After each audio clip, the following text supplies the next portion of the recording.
voudrais. Et vous savez, quand vous accueillez une équipe comme Clermont, vous n'avez pas besoin de grands discours. Et si vous ne vous resserrez pas, vous savez très bien que vous allez prendre 40 points, parce que c'est vraiment une grosse équipe. Et je pense que ce match à Montpellier nous a fait vraiment du bien, parce que tout le monde était vraiment soudé, tout le monde s'est, comme on dit un peu dans le jargon rugby, envoyé. Et puis surtout, on a su profiter des fautes de Clermont, parce que je crois que c'est plus Clermont pour moi qui perd ce match, avec, on l'a dit, ce contre de Camille, qui permet à Anthony Boutier de marquer, ça fait 7 points.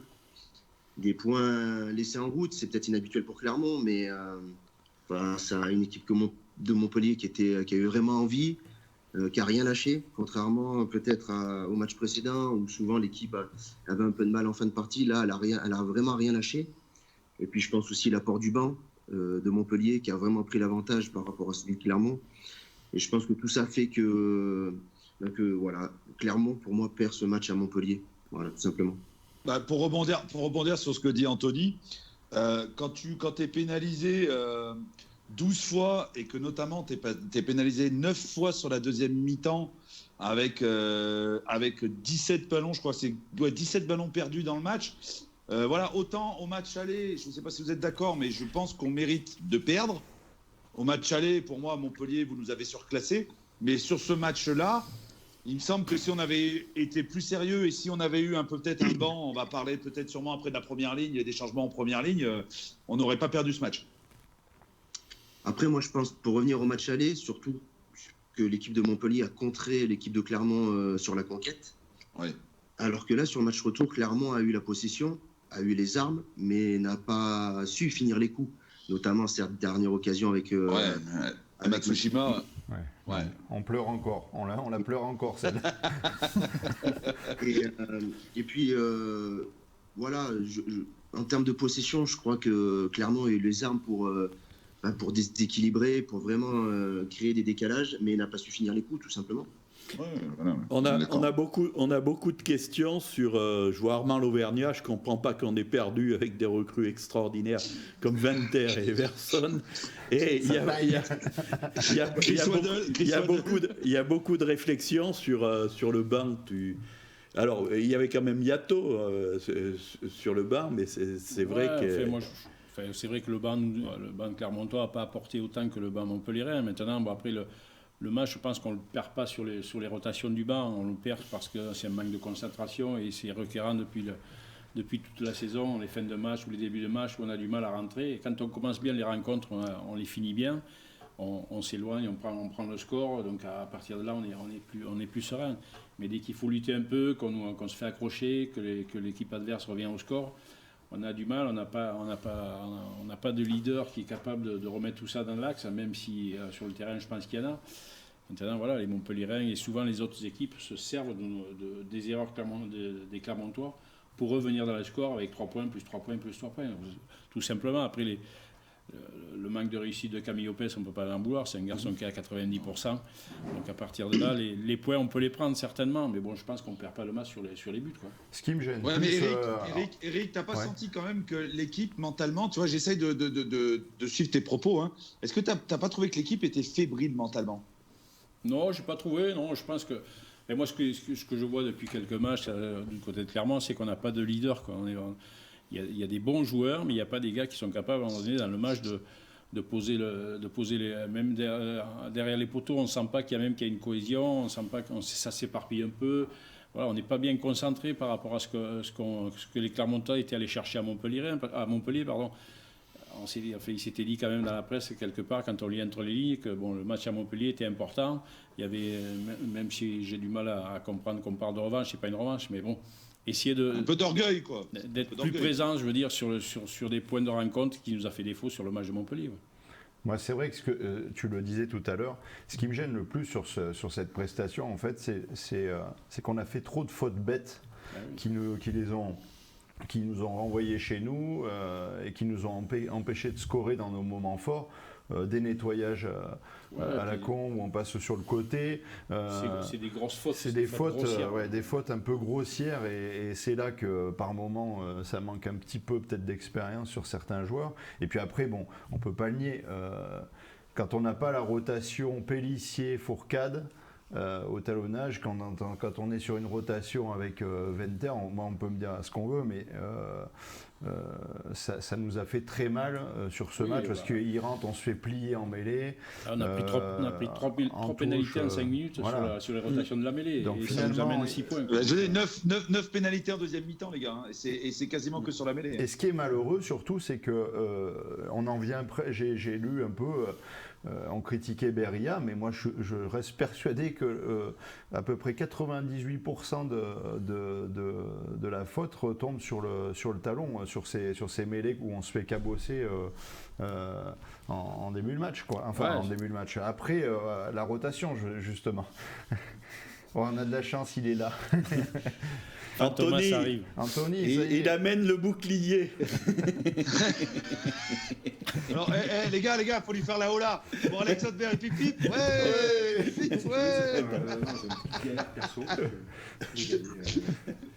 Pas de soucis, Alex. Désolé tout le monde. J'ai même pas le temps de prévenir, j'étais en urgence. Bon. Rien de grave. Non, rien de grave. Bon, très bien. Rassure-toi, Alex. Ouais, désolé à l'autre. Rassure-toi, Alex, on t'a pas taillé du tout. Je m'en doute. Les oreilles sifflaient de partout. Une petite question, Anthony. J'ai trouvé quand même les Montpelliérains plutôt affûtés. Alors, est-ce qu'il y a des choses qui ont changé à l'entraînement? Est-ce que l'arrivée de Philippe, je sais qu'il aimait bien le mot dégraisser. Alors, est-ce qu'il a dégraissé quelques joueurs? Et puis, j'ai trouvé vraiment qu'il y avait une envie, il y avait une motivation, et on avait l'impression, par rapport à tout ce que l'on peut lire, tout ce que l'on entend sur Montpellier, que là, c'est réellement un groupe de copains qui est venu faire ce match et qui a gagné ce match. Oui, on entend beaucoup de choses, et je peux vous dire qu'on entend surtout beaucoup de conneries. Malheureusement, c'était une année sans qui a mal démarré, une mayonnaise qui prend pas, souvent, voilà. Et puis, ce top 14 est tellement homogène maintenant, hormis peut-être Agen qui est vraiment en difficulté cette saison. Si vous loupez votre début de saison, vous êtes en difficulté toute l'année. Et on sait très bien que voilà, toutes les équipes quasiment se valent, sont capables de gagner n'importe où. Et que la confiance est vraiment importante. Et c'est ce qui nous a fait défaut vraiment pendant plusieurs matchs. On a perdu contre Lyon à la dernière minute à la maison, contre le Racing à la dernière minute à la maison. Et c'est vrai que c'était difficile pour le groupe. Mais le groupe n'a jamais lâché. Et sur ce match-là, moi j'étais présent au match et je peux vous dire que ça a tapé très très très fort.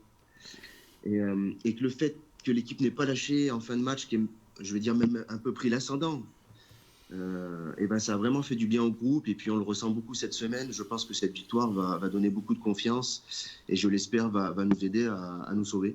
Voilà. Oui, là l'autre, tu voulais intervenir. Ouais, une petite question, Anthony. Toi qui étais au match justement, tu nous dis que tu étais dans la tribune, hein, du coup, c'est ça? Oui. Tu en penses quoi, alors, sans juger quoi que ce soit, de la petite polémique par rapport aux propos du Goré qui aurait soi-disant invité l'arbitre, tout ça, ça joue beaucoup d'après toi du fait qu'il n'y a pas de public? Parce que nous tu vois, on n'assiste pas au match, tu vois, on est derrière notre télé. On entend, c'est vrai qu'on entend tout, mais pour revenir, apparemment, je ne sais pas si c'est vrai, mais voilà, c'est dans le vestiaire de l'arbitre, donc personne n'est au courant de quoi que ce soit. Ah, d'accord. Ouais. Donc moi, je peux pas vous dire ce qui s'est passé, mais des tribunes, j'ai rien entendu, quoi. Ouais, non, parce que si tu lis le middle, en fait, ils disent qu'en gros, tout le monde dans le stade qui était présent dans le stade a entendu Philippe insulter, entre guillemets, l'arbitre. Alors, c'est pour ça que je te pose la question, tu dis que tu étais au match. C'est pour ça que non, après, mais comme tout entraîneur, des fois, ils sont pas d'accord avec les décisions de l'arbitre. Mais... Ouais, mais ça, bien sûr, ça, c'est le jeu. Je comprends pas, pourtant, il a été super bon, ce mec. Pourtant, il était pas mal. Ouais. C'est suspense à un moment, je trouvais ça pas mal. Quoi. Il a fait une mi-temps dans chaque cas, en fait. Donc, par rapport... Alors, Anthony, si je te comprends bien, par rapport à Alex Hotberg, là, qui est coupable, Philippe, il l'est pas. C'est ça. Voilà. Joker. Premier joker. Premier joker. Bon, Alex, t'es content de revoir le chinois quand même? C'est ce que j'allais dire, je suis content de te voir, je pensais pas te voir, je t'entendais, c'est cool. Bon, t'as la forme en tout cas, t'as l'air d'avoir la forme. Ouais, j'ai pas changé moi, bébé. Mais le t-shirt un peu quand même.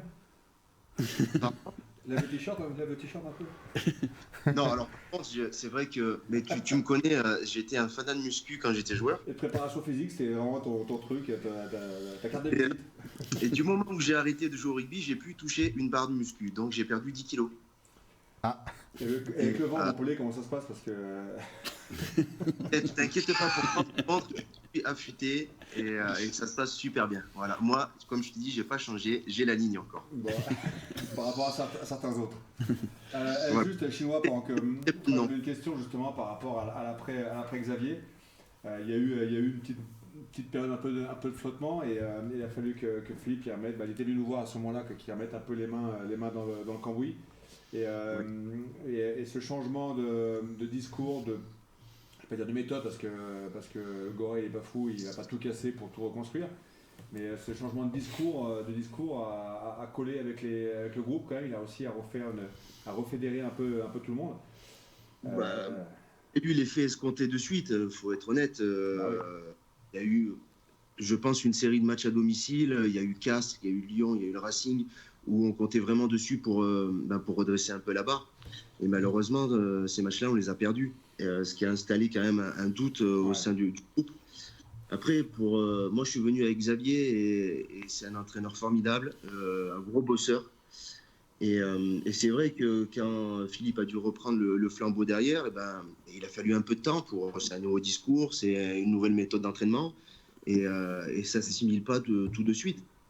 Donc, il faut du temps. Il faut du temps à tout. Et puis, on voit que la stabilité est super importante. Et puis, je suis, pour l'avoir bien connu à Clermont, j'ai eu, en 13 ans passés à Clermont, j'ai eu peut-être 2 entraîneurs. Et en 3 ans à Montpellier, j'en ai eu 4 ou 5. Donc, moi, c'est sûr. C'est vrai que... Voilà, il faut de la stabilité, mais il faut laisser du temps aux entraîneurs. Et puis malheureusement, voilà, le président a décidé que le discours de Xavier ne passait plus avec les joueurs. Il a voulu, je pense, créer un électrochoc pour faire réagir le groupe, qui n'a pas eu lieu tout de suite. Mais voilà, on sent des choses intéressantes depuis quelques matchs, depuis 3 matchs notamment, et c'est beaucoup mieux. Et pour faire parler de ce que tu dis, c'est vrai qu'à l'ASM, on a connu ça aussi quand Verne est arrivé, donc en 2006. Moi, j'étais arrivé en 99 avec Eric. Toi, tu n'étais pas arrivé en 99. J'étais prêt à partir. Il était même déjà parti.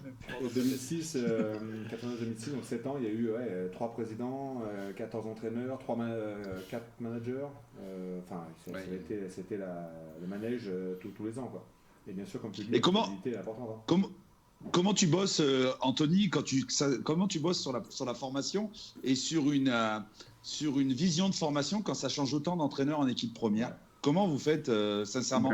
Justement, c'est difficile parce qu'on a un plan de succession avec des joueurs à former sur différents postes des manques, on va dire. Ouais. Et quand on a un manager qui manque aujourd'hui, c'est difficile d'avancer, quoi. C'est un peu notre problème aujourd'hui, nous, sur le centre de formation, c'est que tant que nous n'aurons pas un manager, on va dire, désigné, on ne pourra pas avancer sur, par exemple, notre recrutement et puis sur notre formation et notre plan de succession, tout simplement. Je comprends. Anthony, on a une question qui est récurrente là, dans les commentaires des internautes. Thierry André, Jérôme Martin notamment posent la question. Est-ce que, à ton avis, Xavier Garbajosa, ça pourrait être justement un successeur à Franck Azema à Clermont? Alors, je ne sais pas si ça pourrait être un successeur, je ne sais pas si Clermont l'a contacté, mais en tout cas, pour avoir travaillé avec lui, c'est un excellent entraîneur et un excellent manager. Voilà. Oui, parce que quand même, on a quand même vu circuler son nom aussi, donc c'est vrai que tout le monde s'inquiète parce que c'est vrai que la succession de Franck inquiète forcément. Donc Xavier, c'est clair que ça fait partie des postulants parce que lui, il est libre parce que les entraîneurs libres, ça court pas les rues. Les bons, voilà. Et effectivement, Il y a Eric Nicole qui est dispo Non, aussi. je suis pas dispo. Il y a un petit problème retour son sur Alex, par contre. Je le dis, Alex, on l'entend vraiment de très loin. Alors, je sais pas s'il y a un problème. Il est parti. Ouais, bah oui, on n'a pas fait son test. Tester son micro. Il est reparti déjà. Teste-le pendant 15 jours, Alex, comme ça on se rassure. S'il te plaît. Oh, bah, je sais pas, c'est vrai que lui. Fait... Alors, oui, pour répondre à la Thaïlandais, oui, je vais payer mon coup à boire, parce que là, j'ai mérité. Avec le retard que tu as, c'est pas bien, j'espère. Anthony, tu es quand même témoin tu peux témoigner que c'est pas quelque chose qui m'arrive souvent quand même. ouais, c'est pour ça que ça nous a inquiétés. Ouais, c'est ce que je disais avant que tu arrives. Je t'ai pas connu comme ça. Toi qui étais si ponctuel, j'avoue que je suis un peu déçu, surpris surtout. Pour en revenir à au match, il y a un joueur, on n'en a pas encore parlé, mais je pense que s'il n'est pas là, clairement on aurait pu prendre plus gros. C'est Morgan Parra. Je trouve que Morgan Parra a emmené cette équipe, a sauvé deux, trois, au moins un essai, et puis s'est trouvé en situation où il a vraiment sauvé la baraque. Je trouve une belle prestation de Morgan. Ton sentiment, toi qui étais à côté sur la pelouse, proche de la pelouse, et surtout, on parlait du japonais. Est-ce que le japonais peut aller tout seul à Dame, Oui, à la 78e? S'il y croit vraiment, il doit marquer tout seul. Mais surtout, pour revenir à Clermont, je crois qu'il y a vraiment un groupe formidable, ça c'est sûr, mais un système qui est vraiment maîtrisé. Et puis surtout, moi je trouve qu'il y a quand même une charnière qui maîtrise, que ce soit Morgan Parra, Camille Lopez, qui c'est vraiment pour moi des patrons et des leaders, quand Sébastien Bézi est là aussi. Il manque peut-être pour moi une doublure à Camille Lopez. Ouais. J'espère qu'il arrête. Peut-être un peu compliqué, mais pour faire le comparatif avec Montpellier, c'est un peu notre problème aujourd'hui, c'est que on a un demi de mêlée qui est arrivé en début de saison, Cobus Renac, qui parle pas français, qui devait être associé surtout avec André Pollard, qui s'est blessé au deuxième match. Donc ça vous fait des points, vous n'avez pas de patron. Derrière, Benoît Payot, qui connaît bien la maison, se blesse aussi, et vous filez les clés du camion à un gamin de 18 ans. Et forcément, vous ne pouvez pas maîtriser les systèmes et les repères avec un jeune aux manettes et puis un joueur qui ne parle pas français.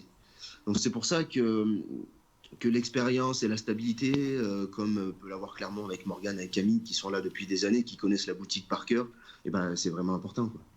Et pourtant, par contre, Eric, tu disais tout à l'heure que Clermont manquait de leader. Tu trouves que là-dessus, Morgan et Camille sont un peu en faute sur ce match-là, par rapport à ce que tu disais tout à l'heure? En faute, non, c'est pas une question de faute. Moi, en leadership, je te parle. Pas par le leader, après, propre, c'est des mecs qui ont un impact dans le vestiaire, sur le terrain aussi un petit peu, mais à un moment donné, on ne sent pas sur le terrain quand le bateau tangue un petit peu. On n'a pas ce mec qui est capable de derrière les poteaux, de dire bon les gars, c'est bon, ça suffit. Il faut, voilà, c'est dans ce sens-là que je le dis. Forcément qu'il vaut mieux avoir Morgan Parra avec soi et Camille Lopez. Mais je sens qu'il n'y a pas ce mec qui est capable de remettre tout ça dans l'axe. Moi, pour appuyer ce que dit Eric, c'est pas tant qu'il n'y a pas ce... On m'entend, c'est bon? Oui. Le retour est bon. C'est pas tant qu'il n'y a pas ce mec-là, c'est que je trouve que dans les relais de leader, il n'y en a pas beaucoup. Parce que quand tu as un Morgan qui est là, il a, je pense qu'il peut avoir ce poids-là. Quand tu as un Camille qui est là, il peut avoir ce poids-là. Mais autour, il faut des relais pour passer le message et je dirais, le comprendre. C'est-à-dire que je trouve qu'il y va y avoir trop de joueurs qui vont être entre guillemets suiveurs qui prennent en charge le truc. Il faut qu'il y ait un gros leader, un gros papa, une grosse personnalité, et autour de ça, une bande un peu de connards, de mecs qui ne sont pas toujours d'accord, qui sont un peu contre qui ont leur mot à dire. Par contre, qui sont quand même les oreilles baissées sous le mec qui va la ramener un peu plus fort que les autres, quoi. Ouais, il faut qu'ils amènent un plus. Voilà, et je trouve que là-dessus, on est un petit peu gentil. J'ai l'impression sur que c'est l'extérieur, quoi. Sur ce truc-là, si un jour tu n'as pas Morgan Parra ou Camille Lopez qui est en dedans, sur le terrain, il n'y a plus personne. Et après, il y a la barrière, comme le soulignait Anthony, il y a la barrière de la langue aussi. Quand vous mettez Yato capitaine ou Fritzli, voilà, l'impact n'est pas le même, les discours, les mots sont moins porteurs parce qu'ils ne trouvent pas les mots justes pendant. C'est une action sur 10 secondes, vous avez un mot à dire, vous ne trouvez pas, et les répercussions sont grandes derrière. Après, moi, sur ce match, alors je ne sais pas ce que vous en pensez, c'est une question. Quand Sébastien Bézi est rentré, À ce moment-là, j'aurais bien vu Morgan passer à l'ouverture, moi. Ouais, peut-être pour reposer. Pour reposer Camille. Ouais. Pour, moi, j'aurais bien vu Morgan ne pas sortir, moi, surtout. Ouais, mais du coup. Ça me gêne de sortir un 9 à la 50e. Ou alors, on va du coup faire entrer Sébastien à l'ouverture, quoi. Les deux peuvent suppléer. Ça aurait été intéressant de voir dans le faire sortir, le laisser reposer un peu et le faire revenir après, peut-être. Mais c'est dans un contexte un peu dur, hostile comme ça aurait été. Enfin, je sais pas, moi. Parce que c'est vrai que les matchs sont compliqués. En plus, il a un jeu, Morgan Parra, quand même. On peut pas lui. S'économise pas, quoi. Il y a Aurélie qui fait la remarque, là. Arthur Ituria manque beaucoup, ouais, non, là c'est clair. C'est quand on parle de leader relais, enfin de ceux qui vont être leaders par l'exemple, Arthur Ituria manque, mais je pense que Alex Tapandry manque. C'est pas ce qui manque à l'ASM, ce qui manque, c'est comme le soulignait Alex, c'est des mecs qui voient à l'encontre de l'action ou du projet qui est en train de se mettre en place, mais qui sont respectueux par rapport à un leader de jeu qui est Morgan Parra ou Camille Lopez. Ouais, Anthony voulait dire quelque chose, je crois, mais oui. Je le vois depuis tout à l'heure. Ouais, je voulais revenir. Déjà, il y a combien de matchs enchaînés Clermont avant cette semaine de trêve? Donc je pense que peut-être ça pèse dans les jambes. Ouais, ça pèse un peu. Je voulais revenir sur ça. Je pense qu'on a une nouvelle génération qui arrive à Clermont. Je pense que le club de Clermont l'a anticipé. Ce relais au niveau des leaders, a recruté Sébastien Bézi. Je pense qu'il prendra le relais de Morgan dans le futur. Peut-être Fourcade aussi, laissez-lui un peu de temps, qui va prendre le relais. Ouais. Je pense qu'il y a des bons jeunes. Arthur Ituria, même s'il est installé depuis quelques années, va devenir un gros leader de ce groupe. Et je pense que ça a été réfléchi, mais il faut laisser du temps aux joueurs pour s'imposer, pour maîtriser les repères et les systèmes, parce que je vous promets que ça prend du temps. Et ça va se mettre en place, mais ça ne se fait pas du jour au lendemain, un déclic. Mais je pense que ça a été prévu, anticipé du côté de Clermont. Et justement, il y a les remarques sur les joueurs un petit peu. C'est vrai qu'on était habitué à ce que Bézi apporte beaucoup, soit en étant titulaire, soit en rentrant, mais c'est vrai qu'il n'a pas fait la différence en rentrant, quoi. Il a pas un Z sur la tête, c'est pas Harry Potter. Hein. C'est pareil, moi je vois des réflexions sur Barak aussi, sur les commentaires. Barak, c'est pas quelqu'un qui avait l'habitude de faire des saisons pleines, et là il enchaîne. Le mec il peut pas être toujours top niveau. Enfin moi, je sais pas ce que vous en pensez, mais ça me paraît tellement logique. Je vais prendre la parole pour revenir sur Sébastien Bézi. S'il marque l'essai, si Matsushima n'est pas en avant, on n'a peut-être pas la même conversation ce soir. Oh, c'est clair, tu as raison. Donc, et après pour Jean-Pascal Barak, oui, honnêtement, quand il a signé à Clermont, personne ne le voyait. Moi, le premier, s'imposer comme ça et faire de telles performances. Donc, comme tout le monde, je crois qu'il a le droit des fois d'être moins performant. Je dirais pas de passer au travers, parce qu'il n'est pas passé au travers. Non, mais, et puis c'est pas un mec. Puis c'est pas un mec qui enchaînait les matchs autant de matchs le 7 c'est pas le 15 hein, voilà, faut pas l'oublier. Hein. Ouais, mais surtout que si tu le fais jouer au centre, tu le fais jouer à l'arrière, voilà, c'est compliqué aussi. Il faut que c'est pas non plus donné à tout le monde de pouvoir jouer plusieurs postes, surtout à ce niveau-là, quoi. Donc à partir de là, c'est vrai que outre le fait qu'il jouait pas tant de matchs que ça quand il était sur le 7. Mais je trouve que chaque fois que les prestations qu'il fait, elles sont quand même. Il se loupe jamais. On fait le micro commun avec Jean-Luc. Il se loupe jamais, même si là il a été moins resplendissant, mais il se loupe rarement. Et puis comme tu dis, un coup l'arrière, un coup à l'aile, un coup au centre, il s'est jamais vraiment déchiré quand même. Non. Par contre, tu connaissais peut-être pas, parce que je vois passer là, et il est félicité. Le jeune Lanen en troisième ligne a fait un très très gros match et il a eu un abattage important sur le terrain. Oui, c'est vrai, ça fait quelques matchs déjà qu'il dispute avec l'équipe première. Je crois qu'il est en train de prendre ses marques. C'est un bon défenseur. Maintenant, je pense que pour lui, pour franchir la prochaine étape, c'est de porter un peu plus le ballon, d'avancer avec le ballon au contact. Je pense que pour l'instant, il ne touche pas assez le ballon.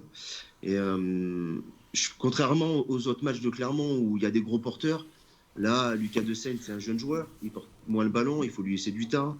Je crois que c'était Thibaut ou Clément, Lanin, je sais plus. Thibaut Lanin. C'est Thibaut qui n'est pas encore un porteur. Donc voilà, vous avez Fritz Lee qui porte beaucoup le ballon, Yato bien sûr quand il rentre. Et bien sûr cette ligne de 3/4 qui est ultra solide. D'ailleurs, j'étais avec les joueurs pro ce matin, j'étais avec Fulgence Ouedraogo. Il avait mal partout. Il m'a dit j'ai pris des autobus toute la soirée dans le buffet. Et pour revenir à Pascal Barak, voilà, il y a une ligne de 3 quarts à Clermont qui est vraiment très très solide. Moala, Nakalevou, Raka. Et Barak apporte une chose différente, avec beaucoup plus de jeu dans l'espace. Il est venu brouiller les cartes un petit peu, Barak. C'était la surprise un peu du coup quand on l'a recruté, effectivement, et puis il s'est retrouvé vite titulaire. Et il pue le rugby, quoi, ce gars. Il y a une panoplie que les centres qu'on a à Rotterdam n'ont pas, c'est-à-dire le jeu au pied. Il a un jeu au pied qui est quand même assez efficace, il a une vision du jeu par rapport au 7 qui réagit vachement plus vite que les autres. Voilà, donc, c'est un joueur d'espace, c'est un vrai joueur d'espace, c'est un créateur. Et c'est vrai que par rapport à moi là qui va être dans la création, mais bon, un peu plus dans le défi quand même. Il va créer des espaces, mais au burin. Lui, Barak, il va créer des espaces où il va utiliser des espaces, mais différemment, quoi, sur les cadres. Anthony, toi qui parle-nous un peu de notre japonais, justement, quel regard tu portes en tant que chinois. En tant que chinois, ouais.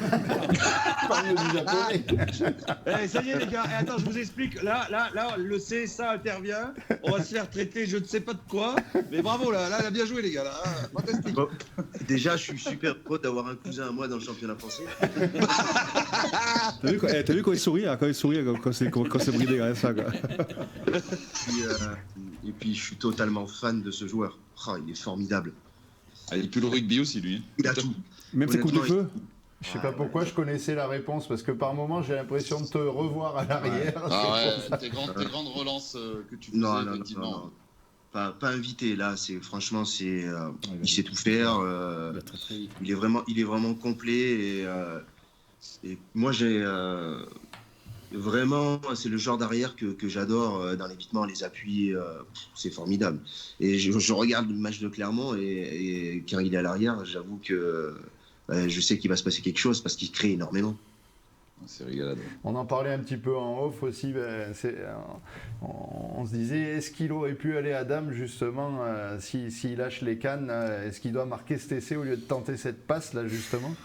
Il y a un défenseur montpelliérain qui joue bien parce qu'il se met bien. Il entre les deux, il contrôle et il oblige à faire un choix. Et là, pour le coup, c'est le défenseur montpelliérain qui a gagné son duel. Et c'est lui qui a dicté où Matsushima devait jouer, alors que je pense c'est lui qui doit imposer sur le coup. Il arrive avec de la vitesse, c'est un jour à arrêter. Pour moi, s'il y croit, il y va tout seul. Ouais. Mais sur sa première saison, est-ce que tu crois que c'est le genre même d'action l'année prochaine, il n'y va pas tout seul? Et déjà, je pense qu'il est arrivé en début de saison, il a marqué combien d'essais? Généralement, il faut un petit temps d'adaptation. Voilà, c'est ça, ouais. Il est incroyable et il va se fondre encore un peu plus dans le système. Et je pense que déjà, ce qu'il a montré, c'est très beau, mais ça va être encore mieux. Et si jamais vous en voulez plus à Clermont, moi, pas de problème, je le récupère à Montpellier. Dire. Ouais, mais ça, c'est de l'entraide communautaire, fais gaffe. Tu te coifferas comme lui, quoi. Asiatique. Un chinois, tu te coifferas comme lui.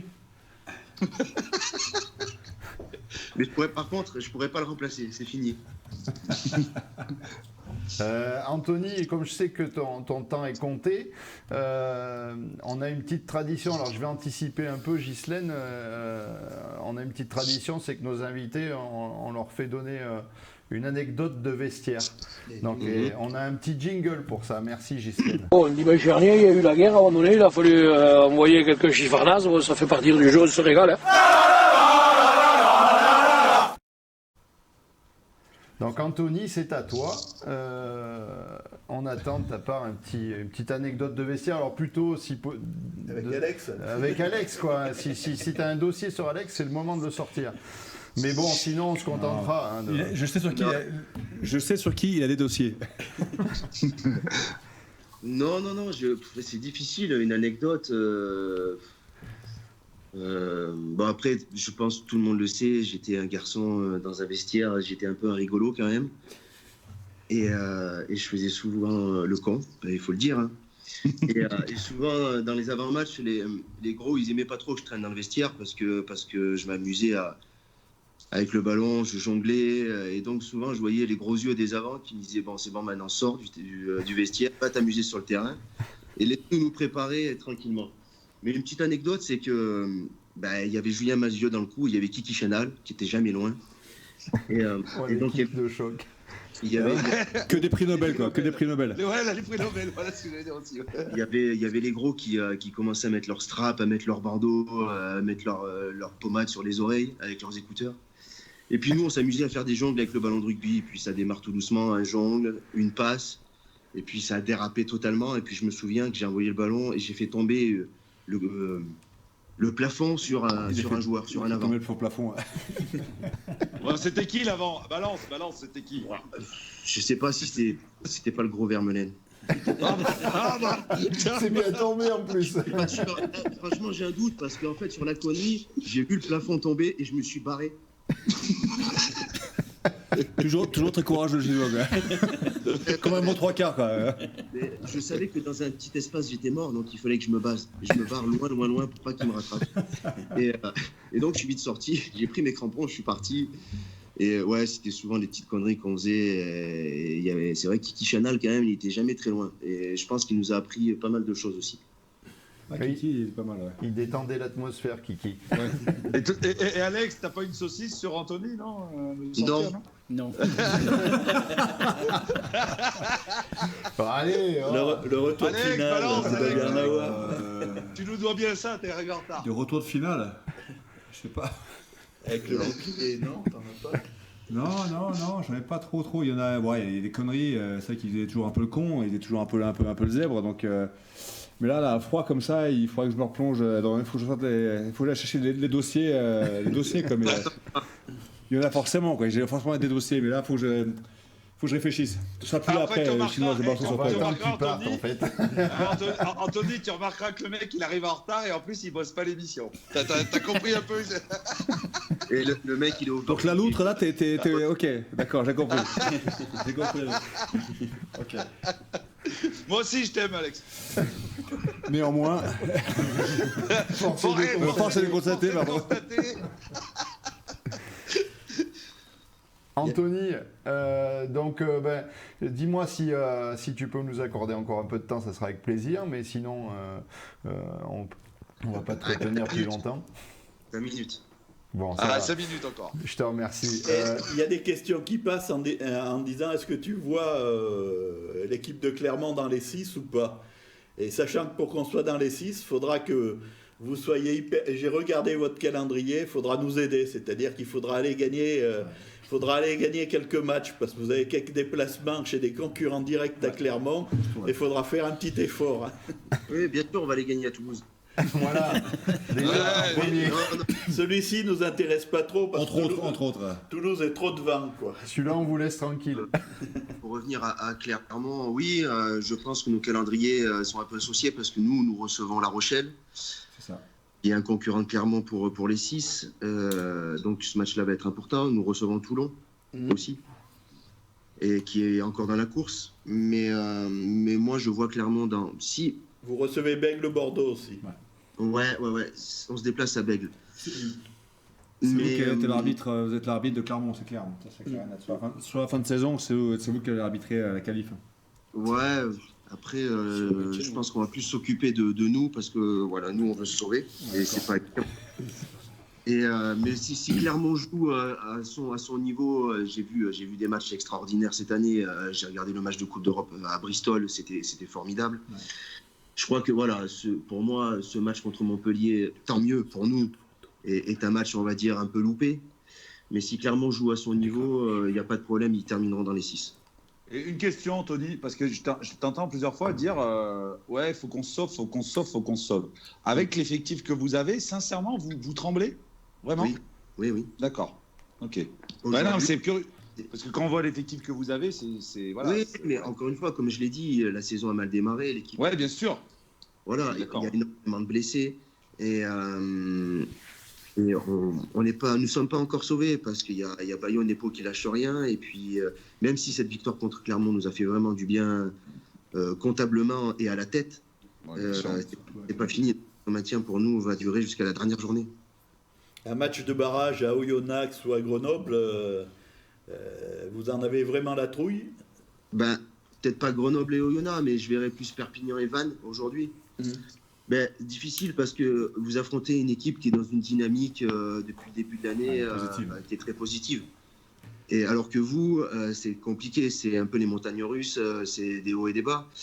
Puis ce qui fait peur aussi, c'est si par exemple vous allez jouer à Perpignan, ça va être fortement compliqué, surtout s'il y a le retour du public, que j'espère dans les stades, qui va les pousser et les aider. Voilà, aujourd'hui, rien n'est acquis. Voilà. On a vu passer un petit bonjour qui te fera plaisir, c'est le bonjour de Christian Merle qui nous suit. Ah bah oui, Christian. Il y a pas mal de questions. Pas mal de gens aussi. Au club. Pas mal de gens aussi qui demandent si tu vois de temps en temps Juju Malzieu, qui est vers chez toi aussi. Je le vois souvent. Souvent, il vient prendre le goûter le dimanche à la maison. Ah ouais, d'accord. Le goûter, ouais. Ouais, d'accord. On se voit très souvent. Très le goûter au rosé, quoi. Ouais. Il ramène un bout de fromage parce que je crois qu'il est fromager maintenant. Enfin, tout à fait. Ouais, voilà, c'est ça. La dernière fois, on a fait une petite raclette, c'était génial. Et il y a le Barde aussi qui est dans vos parages. Qui est pas très loin là-bas, qui habite à 5 km de chez moi, mais qui bosse, qui est dans une reconversion. Il est dans le bâtiment, il est à fond là-dedans, et c'est vrai qu'il bosse beaucoup, et on a un peu plus de mal à le voir, Julien. Sans faire de blague, un Portugais qui se reconvertit dans le bâtiment, c'est curieux. Voilà, j'ai pas osé le dire. Ouais. Tu vois, Alec, les grands esprits.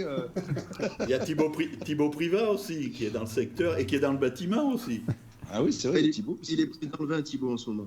Les Chinois, toi aussi, t'as passé des diplômes dedans, hein, dans l'économie du bâtiment. Oui, bien sûr. Non, après, moi, j'ai passé des diplômes diplôme d'entraîneur et diplôme de coach sportif aussi. Mais pourquoi pas peut-être toucher à autre chose après le rugby, pourquoi pas. On va revenir sur les résultats du top 14 ? Ou on fait... Non, vas-y. Les résultats du top 14, mais tu vas m'aider, Alex, puisque t'es à côté. Lyon a gagné à Bayonne sur une dernière action. Ça vous arrange, ça, la victoire du Loup à Bayonne, ça arrange le MHR. Par contre, Bordeaux face à Pau a gagné 29-23. Ça aussi, ça vous arrange parce qu'en fait, ça va Agen, on sait qu'aujourd'hui c'est terminé. Par contre, Pau, Bayonne et vous qui avez pris un petit peu d'air, ça va se jouer comme ça. Toulon s'en sort contre le Racing, ça nous arrange pas trop, nous les Clermontois. Le Stade Français a fini par battre Agen. Et Toulouse a pris le bonus offensif contre Brive, alors que Brive était plutôt bien parti, mais ils sont écrasés à la 60e à peu près. Hein. Ouais. Tu as suivi, Eric? Moi, j'ai pas trop regardé, mais apparemment c'est pareil. Ces équipes Brive, c'est compliqué pour eux aussi. Je pense que leur priorité, c'est de faire des bonnes prestations à domicile, de ne pas perdre de match. C'est vrai que la première mi-temps, elle reste aboutie des brivistes à Toulouse. Après, c'est le banc peut-être qui a fait défaut comme souvent. Hein. Après, ils avaient l'air très en colère après le référé, là, je pense ça aussi. Là, oui. Là il y avait Davidson qui sort pas trop souvent de ses gonds, avait l'impression de s'être un peu fait voler avec les essais de pénalité, les cartons enchaînés. J'ai pas vu la fin du match. Et Castres a battu La Rochelle 22-15. On t'en veut un petit peu parce que si on avait battu le MHR clairement à 55 points et La Rochelle 59, si nous avions gagné au GGL Stadium, nous serions à hauteur de La Rochelle. Donc maintenant, à vous, Montpellier, d'aller nous sortir de cette galère. Mais on n'est pas encore sécurisé, hein, parce que c'est vrai que Lyon a 47, mine de rien, t'es pas encore sûr à 100%. Hein. Non, ils reviennent bien. À 9 points, il n'y a rien de garanti. D'autant plus qu'on va se déplacer chez les gros, là. Donc, Alors, Eric faisait la remarque, le plus important pour Clermont tout de suite, ça va être de gagner les matchs à la maison. Déjà, première chose, parce que c'est vrai que ce championnat est fou et qu'il y a énormément de victoires à l'extérieur. Et nous, maintenant, ça va être d'engranger à la maison parce qu'on reçoit quand même du solide. Peut-être des équipes n'auront peut-être pas besoin de points, mais bon, je pense que ça ne va pas être le cas et ça va être compliqué. compliqué jusqu'à la fin de la saison, hein, c'est clair. Mais maintenant, après, si on arrive déjà à gagner nos matchs à la maison, après, tu peux espérer d'aller chercher ou glaner des points à l'extérieur. Je pense qu'il ne faut pas se focaliser sur les résultats des autres équipes en essayant que ça nous arrange à nous, parce qu'on n'est pas très bon et déjà, quand vous êtes dans cette optique-là de se dire on va compter sur les autres, c'est pas bien bon. C'est clair. On va profiter aussi de la présence d'Anthony. On va essayer je vais anticiper un peu.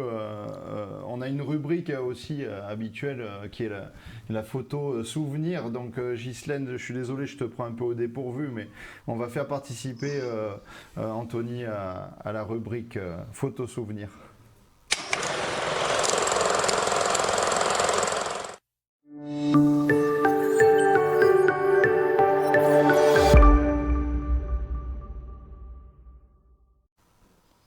J'espère que tout le budget n'est pas passé dans le générique quand même. Alors moi, je dis plus un mot sur le générique parce que je me fais brancher toutes les semaines. À chaque fois, je dis c'est bien, il y a un générique.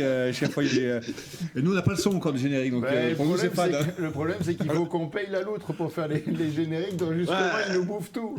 Allez vous faire. Bon, il y a. Bon. Ouais, ok, la loutre, merci. Donc, Gisèle, si tu peux nous mettre la photo des Gravenches, voilà. Merci. C'est donc là, on a sur le plateau Eric qui a connu les Gravenches à son arrivée au club, je pense même, parce qu'il y travaillait. Hein, voilà. Et puis donc là, c'est pas que c'est si beau. Quoi. Il a contribué à l'évolution des beaux terrains à l'époque. Eric, alors bon là c'est une photo actuelle bien sûr avec le centre de formation. J'ai pas retrouvé dans les archives de vieilles photos. Eric, toi tu as travaillé. On a travaillé pas mal. Il y a avec Gilles Darlet, voilà. Bob Eyer, Maroc, Christian Raison. Bon, voilà, Gilles Darlet, on avait pas la même version. Et après l'ASM, ils ont été condamnés pour emploi fictif avec tout ça, non? C'était pas des emplois fictifs, on y allait le matin à 6h, bon, on arrêtait à 7h, mais bon, après... Putain, ça va quand même être... Et après, on allait chez les paysans du coin, à Marengue, manger un petit steak, tranquillou, et puis voilà, quoi. Tu parles d'un boulot, super bien. Oui. Mais on s'entraînait le lundi, on allait faire notre footing au Gravenches avec Christian Raison et tout. Non, mais après sauna, on était en avance quelque part. Pas sur la diététique, mais... Non, pas sur la diététique. Et à quelle heure t'entretenais la pelouse? Parce que là, on n'a pas entendu du tout l'horaire à l'heure où t'entretenais la pelouse, en fait. 6h le matin. Ah putain, ouais, d'accord. Mais oui, tu connais rien, toi, les plantations, ça se fait pas en pleine chaleur.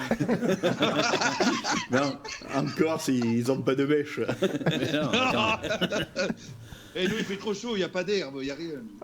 Anthony, quel souvenir tu gardes toi de ce stade des Gravenches, parce que tu l'as foulé en tant que junior et après tu as connu les entraînements ou pas encore aux Gravenches? C'était déjà... Ici, en plus, moi je suis arrivé au club à 10 ans, donc je m'entraînais tous les mercredis au Gravenches. Et la petite anecdote, c'est qu'au mois de décembre, je suis venu jouer au Gravenches contre les Espoirs de Clermont. Oui. Et donc j'ai remis un pied dans les vestiaires et je me suis assis à la place que j'avais quand j'avais 10 ans et j'ai dit à mes joueurs, ben voilà, la première fois je me suis assis ici il y a 28 ans. Et c'était ma place parce que j'aimais bien, j'étais comme ça, j'aimais bien garder ma place et je dis 28 ans après, je m'assois au même endroit. J'ai dit ça à des garçons de 18 ans, donc bon, ils comprenaient pas trop, mais c'était ma petite séquence émotion à moi, quoi. Eh ben oui. Quart d'heure émotion, quoi. Et surtout que toi, avant de t'asseoir sur les bancs d'ASM, tu étais originaire de Châteauguay, c'est ça, hein? Ouais. Moi, mon père jouait à Blanza-Châteauguay. Et vu que je courais partout à la maison, un jour, il m'a dit, écoute, viens, je vais t'inscrire au rugby à Blanza-Châteauguay, et si ça te plaît, tu restes, si ça te plaît pas, on fera autre chose. Et c'est parti de là, j'ai évolué dans cette école de rugby qui m'a donné le goût du jeu, et je les en remercie encore. Donc j'ai couru pendant 3 ans dans les vergers là-haut, à me cacher dans les pommiers aussi, pour éviter les footings, déjà. Et puis après, donc de 10 ans, j'ai rejoint l'ASM, voilà, parce que c'était l'ASM, pour moi ça reste l'ASM encore, et pas forcément Clermont. Et donc j'ai fait de 10 à 30 après au club. Voilà. le long de ce stade des Gravanches, on voit il y a une ligne de chemin de fer. Cette ligne de chemin de fer, et je regarde Alex aussi, ça doit vous rappeler de grands souvenirs parce que avec ce bouclier, vous n'êtes pas arrivé jusqu'au Gravanches puisque vous êtes descendu à Gerza. Est-ce que moi j'en ai des frissons, donc je présume que quand on en parle, tous les deux, vous avez plus que des frissons. Par contre, je suis désolé, j'ai plus de batterie. Mais c'est à cause de Bébert. Voilà. Non, mais en tout cas, avant que ça coupe justement, Anthony, merci beaucoup. Merci d'être venu partager ce moment avec nous.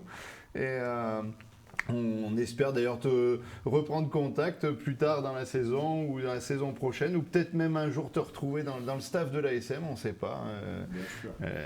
On est en pleine phase de recrutement. Il y a plein de commentaires d'ailleurs sur Facebook dans ce sens-là qui veulent ramener Anthony à la maison.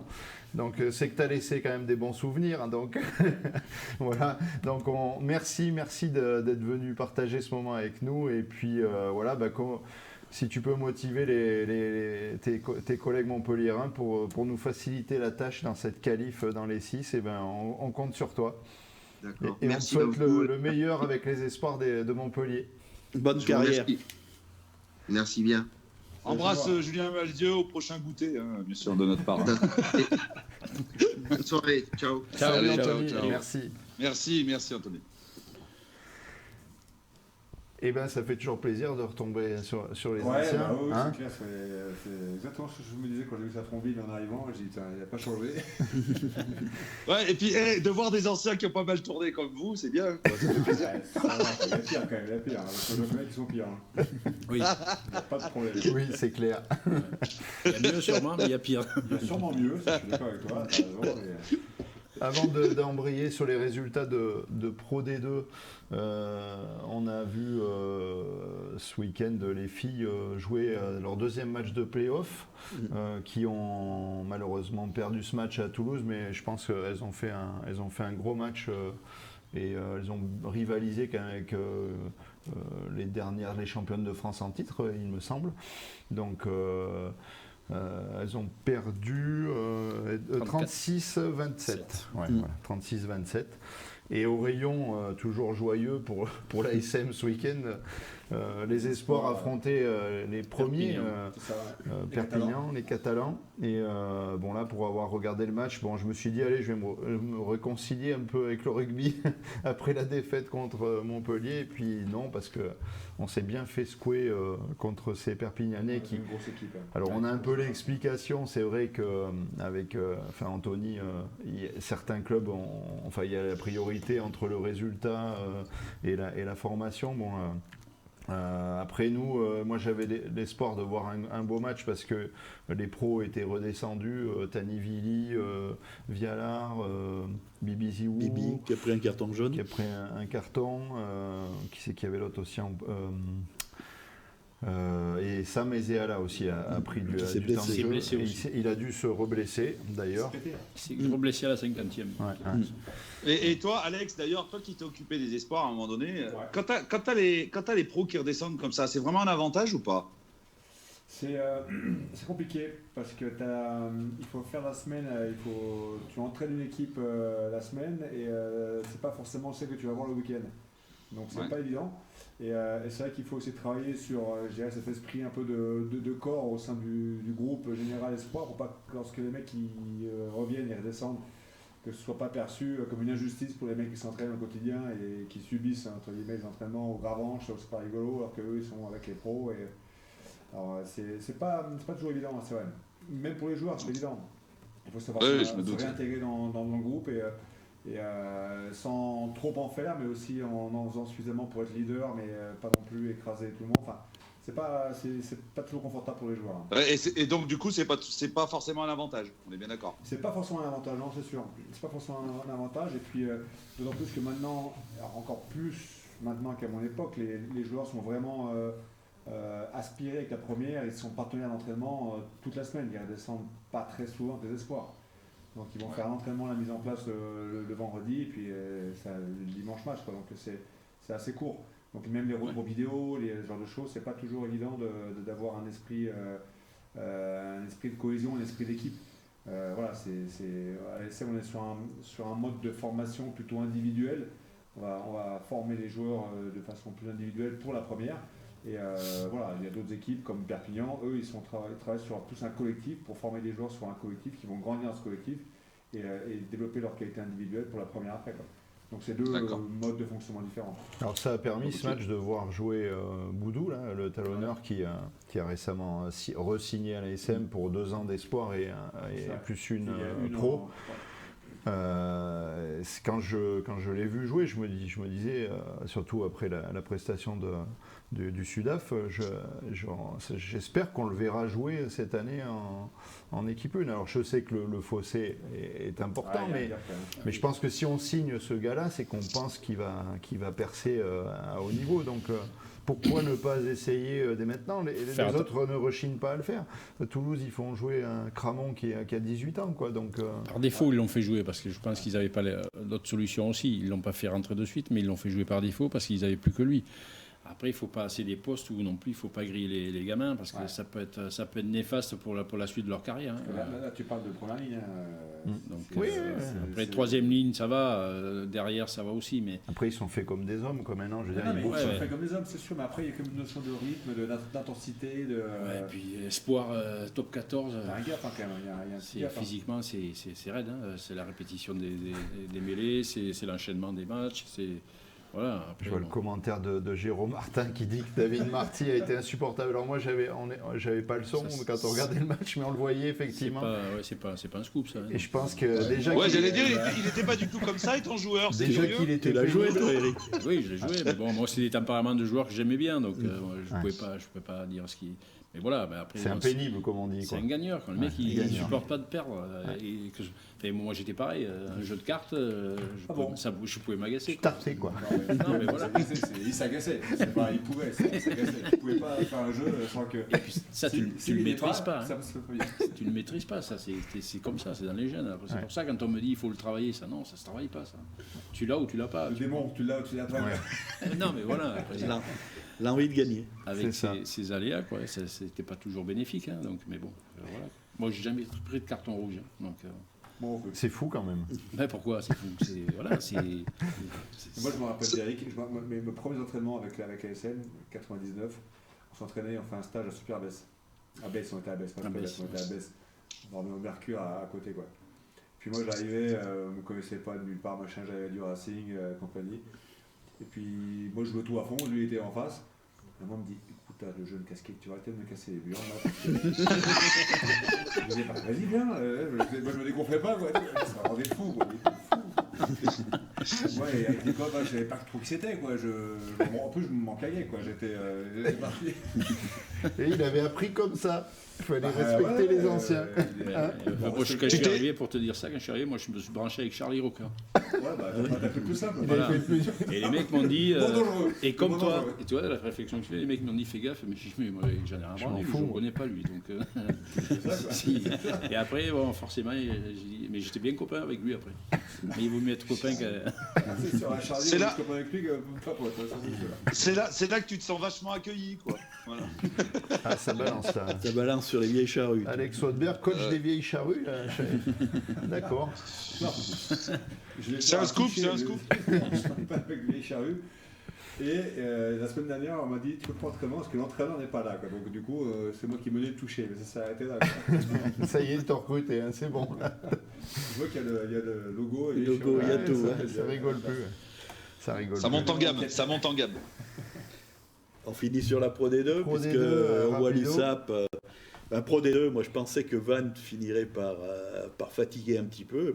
Finalement, ils ont une vraie taille patron. Quoi. Ils battent Mont-de-Marsan. Bon, à Mont-de-Marsan, ça va pas fort, mais ils prennent quand même le point bonus. Et l'USAP, là, juste derrière, l'USAP, avec ses jeunes, mais. Les grands, c'est pareil. Ils vont gagner à Oyo quand même. Vannes, c'est pas une surprise quand même, parce que ça fait quelques années qu'ils sont quand même. Ils progressent, ils font des recrutements de choix, de qualité. ils ont une profondeur de banc qui leur permettent aussi de faire tourner. Et voilà, et après, c'est indéniable. Et quand vous gagnez des matchs, forcément, ça donne un peu plus envie, de la cohésion, de l'envie, et puis tout se passe bien pour eux. Et ils sont potentiellement accessibles au top 14, et ils n'en seront pas loin. Toujours la question après, justement, c'est que quel devenir pour ces équipes, est-ce qu'ils peuvent structurer, que ce soit financièrement, que ce soit en effectif. Là, ils ont mis les bouchées doubles. Le stade, ils ont retravaillé le stade, il y a son entraînement qui a été il faut un centre d'entraînement, oui. Mais après, voilà, ils ont du retard, malheureusement, par rapport à ça, donc ils auront peut-être du mal, mais c'est vrai que... Toujours une année un peu euphorique, la première année, quoi. Même si on l'a vu avec Pau, qui avait eu des jouets un peu les cartes, Yonax à l'époque, même Agen. C'est plutôt la seconde année qui est compliquée, quoi. Il y a une vraie surprise, si on reste à l'ouest. Ouais. C'est que Rouen est allé gagner à Nevers, quoi. Et à Nevers, tout de suite, ça carbure pas Nevers, du tout. Et cette victoire à Nevers pour Rouen. C'est à Nevers ou c'était à Rouen? Non, c'était à Nevers. C'était à Nevers. Un autre tableau. Par contre, c'est les Cantalous qui peuvent se la manger, quand même. Ah oui, il y a Carcassonne. Et alors, Soyaux a gagné à Provence aussi. Donc, c'est un peu le bazar à Provence, visiblement. Et Aurillac, très mauvais, vous le dites, une très mauvaise gestion de fin de match à Carcassonne. Et ils perdent 15 à 14, alors derrière, ça se resserre, quoi. C'est un championnat de folie, là. Sur la Pro D2, ça a toujours été compliqué. C'est long, c'est rugueux, voilà, ça joue beaucoup autour des rucks, dans les zones de ruck. Et encore une fois, sur la Pro D2, moi je suis un peu Perpignan parce que je suis un peu de là-bas, mais c'est vrai que c'est des matchs agréables à regarder aussi, parce qu'ils ont des joueurs de qualité derrière, et des jeunes joueurs en plus, et des Français en plus. Pour en revenir au Cantalou, ils reçoivent Rouen. Donc c'est un match hyper important, puisque Rouen est 12 avec 39 points et Aurillac est 13 avec 38 points. Et après on a Mont-de-Marsan, Valence-Roman et Soyaux. Soyaux est ils sont un petit peu décrochés, ils sont à 10 points de Mont-de-Marsan, mais comme il doit rester 7 matchs, il me semble.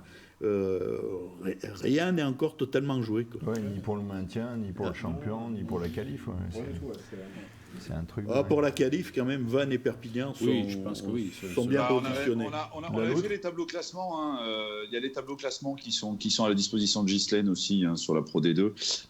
Par contre, un petit mot, parce que je vois de le retourner, on va peut-être parler un petit peu du crunch aussi, non? Vite fait. Non, on ne veut pas en parler, en fait. Mais il y a un match ce week-end, en fait. D'ailleurs, moi j'ai une petite réflexion, je coupe un peu la Pro D2. Si Ghislaine met le classement. Jean-Luc, tu as encore des choses à dire sur la Pro D2 ou j'ai un petit truc? Sur la Pro D2, on a tout mis. On va peut-être faire notre petite news, puisque... Ah oui, vas-y. Puis après, j'aurai mon petit coup de gueule avec un jingle. Jingle news. Allez, jingle news. Breaking news.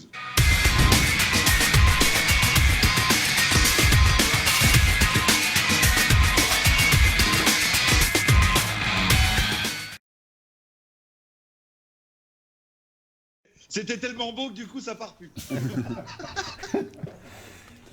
Tu dois avoir une petite photo, Ghislaine, non? Pas... Bon, alors, comme hier c'était la journée de la femme, et en plus je pense que dans ce studio, Ghislaine avait reçu des femmes chefs d'entreprise, si je ne me trompe pas, hier à l'occasion de la journée de la femme. Et je voulais intervenir, puisque c'est officiel, la Coupe du Monde depuis aujourd'hui, la Coupe du Monde 2021, World Rugby avait recommandé un report, et ça a été officialisé là, dans l'après-midi. Ça veut dire que on avait reçu Sam ici, les filles s'étaient préparées pour aller faire cette Coupe du Monde en Nouvelle-Zélande. On annonce la Coupe du Monde en 2022, donc... je trouve que c'est dommage. Enfin, vous qui avez été des champions, on se prépare. C'est compliqué, surtout que tu risques de ne pas avoir les mêmes joueuses en 2022. Sur des blessures ou des arrêts ou des méformes. C'est ça, puis tu te prépares des fois aussi pour cet événement. Et puis ta carrière, tu la termines par là. Souvent, c'est souvent.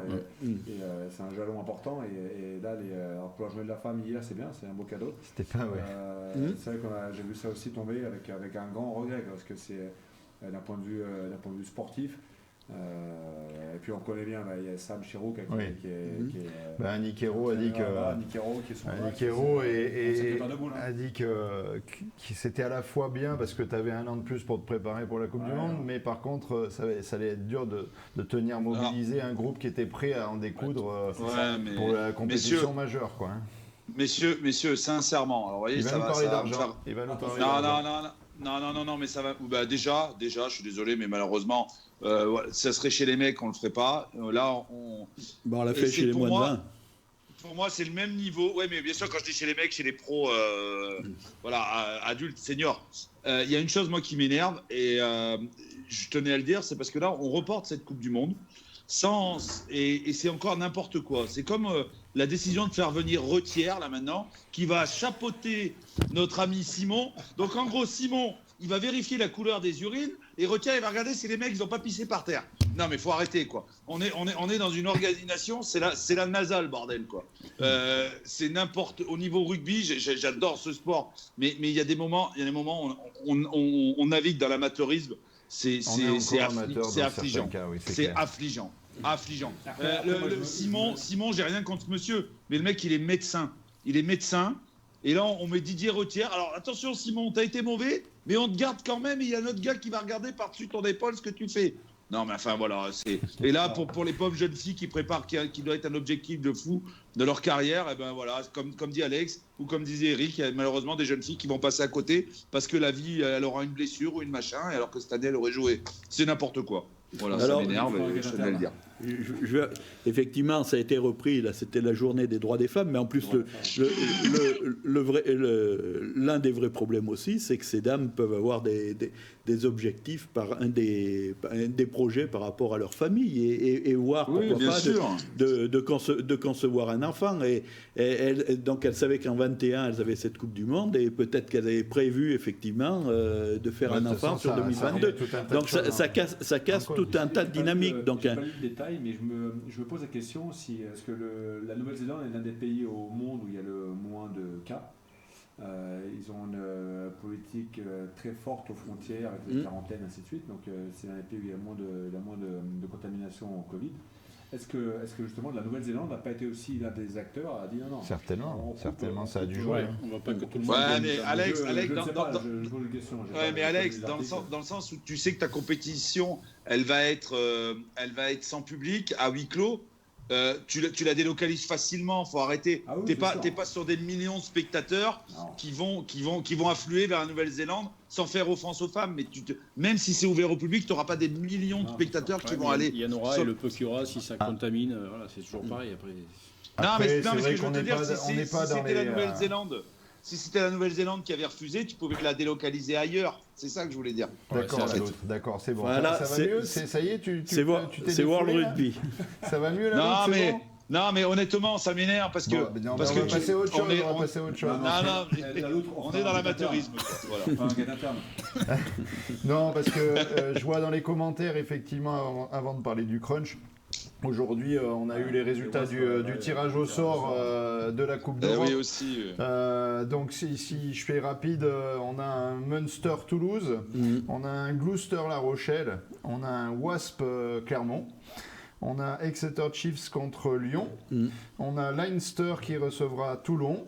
On a Bordeaux-Bègles contre les Bristol Bears. C'est eux qui reçoivent. Le Racing reçoit Édimbourg. Et le dernier match, les Scarlets qui reçoivent les Sale Sharks. Donc nous allons jouer aux Wasps. Et si nous battons les Wasps, nous rencontrerons visiblement le vainqueur de Munster-Toulouse. C'est bien cela, en quart de finale. Voilà, donc... quoi en penser? On va pas en parler de l'organisation. On arrive dans les phases finales, donc ça va être des matchs compliqués. Voilà. Après, le tirage, il peut-être nous arrange pas tant que ça. Le tirage n'arrange pas terrible. Voilà, après. Du moins à Bordeaux, Bristol, le premier championnat, il roule sur tout le monde en ce moment-là aussi. Donc à préciser quand même que les clubs français n'ont pas eu de chance au tirage au sort, parce qu'il y avait ceux qui étaient qualifiés assez haut pour recevoir comme le Racing faire une enquête interne. Et Bordeaux. Donc là aussi, la loutre. la loutre, il va falloir faire une enquête, je pense. C'est que, non, mais sérieux, quoi. Effectivement, on a... la NASA. Bon, voilà, superbe. Les Waps sont pas en grande forme, tout de suite, ils sont 7e, je crois, au championnat d'Angleterre. Mais après, ça reste des matchs de Coupe d'Europe. C'est Coupe d'Europe, c'est particulier. Puis on est spécialisé dans la relance des équipes qui sont pas trop en grande forme. Les anglo-saxons, ça nous... Tu les as joués, toi, les Waps? Oui, bon. Les abeilles, toi aussi? Après, tu as les arbitrages qui sont pas les mêmes non plus. Voilà, il faut mais s'adapter. ça nous avait réussi à peu près jusque-là, on va dire. Oui, c'est vrai aussi. Bon, le Munster, si on n'a pas ce trou d'air en deuxième mi-temps, on avait fait un gros match, quoi. Faut-il pas avoir ce trou d'air? Voilà. Alors, il y avait un débat lorsque je me suis rendu au studio dans une radio que tu connais bien, puisque tu arrives à y commenter les dimanches après-midi, sur une émission sport ce soir, où un intervenant disait « Est-ce qu'il ne faut pas sacrifier la Coupe d'Europe pour s'assurer d'être dans les 6 dans le championnat de France ?» Je pense qu'il ne faut pas le voir comme ça. Elle arrive à point nommé, moi je dirais, cette Coupe d'Europe. T'as pas le droit de penser des trucs comme ça. Après, tu es professionnel, tu as 2 championnats à faire. Là, c'est vrai que c'est un peu particulier cette année. T'enchaînes beaucoup de matchs. Il y a les matchs du tournoi aussi. Ça va jouer aussi parce que les mecs qui vont revenir du tournoi, ils vont être quand même... Voilà, c'était impacté. T'as moins de repos, je trouve. Enfin, à mon sens, t'enchaînes beaucoup de matchs. Donc voilà. Tournoi, Coupe d'Europe, donc il va falloir le gérer, ça aussi. Il y a des équipes qui ont 5 ou 6 joueurs. Même si derrière, tu as du banc, c'est la Coupe d'Europe, c'est un niveau encore au-dessus du top 14.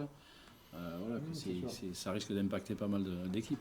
Non, il n'y aura pas de... Après, c'est des matchs qui ont un parfum et une saveur particulière, donc tous les joueurs sont toujours contents de les jouer parce que il y a quelque chose en plus, quoi. Il y a un petit truc en plus.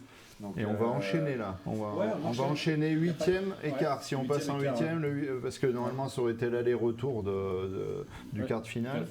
Et donc ils ont utilisé les 2 week-ends. Là, donc ça va s'enchaîner en plus. Tu as 2 gros matchs de suite. Ce qui est pas mal, je trouve. Moi.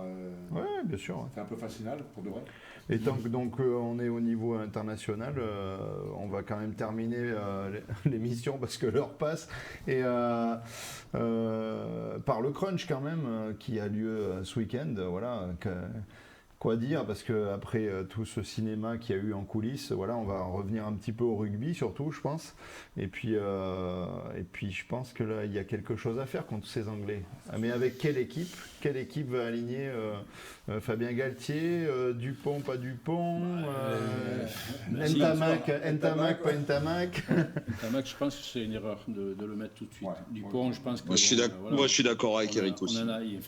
L'équipe de France en a besoin. Ça, c'est clair.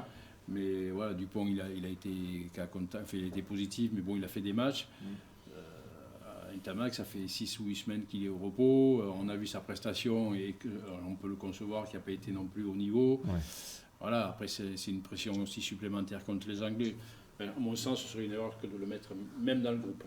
Ouais. Après, bon, ça c'est un peu tôt aussi. Si Galtier respecte sa politique de l'homme en forme, logiquement, il va Jalibert en qui. Et effectivement, peut-être que Ntamak sera hors groupe. Je pense qu'ils vont le mettre dans le groupe parce qu'ils n'ont pas pris le jeune de Toulon. Carbonel. Pas dans le groupe. Donc voilà, après derrière, qui c'est qui a... Il couvre 10-12. Peut-être 13 s'il y a besoin de dépanner. Oui, c'est ça. Voilà, après il y a Vakatawa qui va revenir. Par contre, on peut espérer Damien Penaud titulaire, je pense, non? Ouais, moi je pense aussi. Ouais, après, ça lui ferait du bien à la tête, surtout. Avec la blessure à la main de Gavin Villière. Ça libère encore une place. Ça libère un créneau, en plus sur un profil comme Penaud, un profil créatif, vite, rapide. Donc, surtout contre les Anglais aussi, comme il va falloir défendre aussi. On va retrouver Vakatawa, je pense, logiquement. Vakatawa qui a fait un très gros match ce week-end. Sauf s'ils ont la solution de mettre Ficou à l'aile aussi. C'est toujours pareil avec Martin au centre, avec un créateur qui, comme Martin avec Vakatawa, ça peut être intéressant. Vakatawa, je pense qu'il va être aligné quoi qu'il aille. Oui, c'est clair. Après, c'est quid autour de lui. Est-ce que Ficou il sera sur le terrain, c'est sûr, mais à l'aile ou au centre. Oui. Donc il y a un peu de travail de vidéo en amont pour voir les points forts, les points faibles. Thomas, il risque de payer, moi je pense. Thomas, je pense qu'il risque de payer. Il y a Lionel Jvari là, qui parle de Boutier en 15, effectivement. Alors, est-ce que Boutier a rebattu les cartes en montrant qu'il était en canne surtout que contre Clermont? Ramos est blessé. Ramos est blessé, oui, mais le titulaire, c'est Dulin. Moi, je pense que Dulin, ils ne vont pas l'enlever. Il ne va pas enlever Dulin. Dulin. 15 quand même, parce que... Boutier, il a du mal, je trouve. Je pense pas que physiquement, lui, sa blessure, je pense que ça risque de lui coûter cher, je pense. Oui, non, mais Dulin, pour moi, il est indéboulonnable aujourd'hui. Enfin, je le vois pas changer, sincèrement. Dulin, moi, le seul doute que je peux avoir, c'est le fait qu'il dure jusqu'à la Coupe du Monde à ce niveau-là, quoi. Parce que on verra, on jette la pièce, mais on s'en fout. Coupe du Monde, ce sera le mec en forme de ce moment-là qui jouera, quoi. Moi, j'aime bien ce que fait Fabien sur prendre le mec en forme. C'est pas le mec qui va être bon dans 3 ans qui joue, c'est le mec qui est bon maintenant. Quoi. C'est ce que, puis la Coupe du Monde, il y a encore du temps. Il y a encore un peu de temps, et puis s'il est là, tant mieux pour lui, c'est tout mal que je le souhaite. Et si demain c'est un Boutier qui est meilleur que lui dans 1 an et demi ou dans 2 ans, ce sera tout même pour Boutier. Peut-être qu'il en sortira un autre d'ici là. Peut-être qu'il en aura un autre d'ici là, bien sûr que ça. Ils n'ont pas peur de lancer des jeunes. Par contre, c'est sûr que ce groupe France qui n'a pas joué depuis un moment là, avec le match reporté, machin et tout, ça va être. J'arrive pas à me dire au niveau des pronostics ce que ça peut donner, quoi. Je suis dubitatif. Est-ce qu'on n'a pas cassé la dynamique, c'est ça? C'est l'inconnu. Voilà, c'est ça. Je suis pas sûr. Moi en plus, je suis pas sûr. Je suis d'accord avec la dynamique entre les joueurs. Je pense qu'elle est là. Puis les Anglais, c'est pas non plus tout de suite. Non, ils font pas peur tout de suite là. Voilà. Ça va rester un gros match avec un parfum particulier, parce que les France-Angleterre, quoi qu'il arrive, sont spéciaux. Mais les Anglais n'ont pas brillé dans leur performance, notamment avec leur première d'esprit depuis que je sais pas 17 ans ou même plus que ça. Contre l'Écosse. De toute façon, on est en course. D'ailleurs, les Gallois, ils leur mettent aussi une chance. Et puis, c'est pas des matchs volés en plus. C'est pas. Non, c'est des victoires propres. Donc, ils se sont fait dominer dans les secteurs de jeu qu'ils maîtrisaient auparavant aussi. Donc, il y a quelque chose. La dynamique du côté des Français, je pense pas qu'elle soit cassée parce que les mecs ont envie de faire quelque chose. Ils savent qu'ils ont le potentiel. Après, il y a plein de paramètres qui rentrent en ligne de compte. Un peu de fatigue peut-être, l'arbitrage peut-être un peu différent sur des décisions. Des Anglais grognons. Je ne sais pas si c'est pas le fameux là. C'est l'Irlandais là, non? C'est pas Brace qui nous arbitre là? Le fameux là? Le Belge? C'est le Belge. Nos amis vont peut-être nous le dire, puisqu'il y en a encore. Les Anglais vont gagner. Donnez-nous le nom d'arbitre. Ils vont venger la reine. Ça va être un match compliqué, c'est sûr, avec 2 équipes, une équipe qui est sur une dynamique plutôt positive, même si il y a eu cette rupture du long match contre l'Écosse, avec les conditions qu'on a connues. Moi, ce qui me gêne plus, c'est que comment est-ce qu'ils ont pu s'entraîner derrière ça? Est-ce qu'il y avait une bonne routine d'entraînement? Je pense que c'est ça a cassé certaines dynamiques sur l'entraînement, je pense, plus que... C'est plus ça. Après, dynamique de jeu, de collectif, on va être là. Mais c'est Bryce. Par contre, c'est ça, c'est bien Bryce. Le fameux. Merci Lionel. Par contre, je pense que, Alex, ce que tu disais par rapport au rythme d'entraînement et ce que Eric disait par rapport au groupe, je me dis sincèrement que si là on gagne l'Angleterre avec ce qu'on vient de vivre sur ces 15 derniers jours, même si c'est pas la grande Angleterre actuellement, c'est au niveau du groupe, ça va être quelque chose qui va blinder ce groupe, quoi. Ouais, ça va consolider, le conforter, c'est sûr. Après, il y aura quand même 2 virages. Il y aura quand même l'Écosse, parce que l'Écosse, attention. Et en plus, l'Écosse, équipe qui est comme nous, qui fait beaucoup de jeux, qui joue les contre-attaques, Si tout va bien, ça sera le dernier match, de toute façon. Si tout va bien, c'est le dernier match. C'est le dernier match. Ça va être le final, quoi. Ça peut être pour le grand chelem. De grand chelem, quoi. T'imagines la pression, l'enjeu. Et après, il y a aussi les Gallois, quand même. Ouais, il faut pas oublier les Gallois. Ce secoué qu'ils ont mis aux Anglais, il faudra se les fader aussi. C'est solide, les Gallois aussi. C'est pas brillant, c'est pas génial. Non, c'est efficace, c'est propre, c'est efficace. Ouais, c'est lourdin, quoi. C'est épais, ça pique, quoi. C'est le match qui va piquer, les gars. Enfin, en tout cas, on aura de quoi faire ce week-end avec ce crunch qui est toujours aussi croustillant, mais malgré tout. Et on n'aura que ça à se mettre sous la dent, d'ailleurs. Voilà. On va bouffer de l'anglais ce week-end. C'est ce qu'il faut espérer. Alors, j'en profite, je vois qu'il y a encore pas mal de commentaires. N'hésitez pas à partager, oui, mais aussi à liker. Mettez-nous des petits j'aime sur la page de l'émission. Faites tourner l'émission, n'hésitez pas à la partager. Ça permet de nous faire connaître. Comme vous l'avez vu, on est maintenant sur YouTube aussi et sur Spotify. Donc ça aussi, ça peut se partager, ça peut se liker. Oui, tu veux faire du YouPorn, on va dire. Voilà. Pas tout de suite. Pas de YouPorn. Ni Jackie, ni Michel. Non. On a arrêté Jackie et Michel aussi. Donc n'hésitez pas à faire tourner, n'hésitez pas à nous faire connaître. Merci d'être toujours aussi nombreux à nous suivre, mais surtout quand on tarde un peu comme aujourd'hui. Merci Alex. Il y a Muratas qui veut aller à la soupe d'ailleurs, elle nous dit qu'elle s'en va. Muratas va à la soupe. Bruno est encore là, victoire du 15 de France contre les Anglais. Ouais, Bruno, il a dit que tu avais une belle chemise aussi. Hein. Je sais pas, il devait y avoir un truc. Il kiffe ma chemise, mais... Ouais, c'est normal, c'est mon fan club. Ouais, d'accord. Il est tout seul, non? Il est un fan club de... profite. Voilà, un fan club de 1. Bon, bah écoute, c'est un début, quoi. Voilà, merci à tous de nous avoir suivis, merci à toutes, et puis on vous dit à dans 15 jours pour Recarverne. Passez une bonne soirée, à bientôt. Ciao. Allez, après je tous les amis. Merci de votre patience, bonne soirée.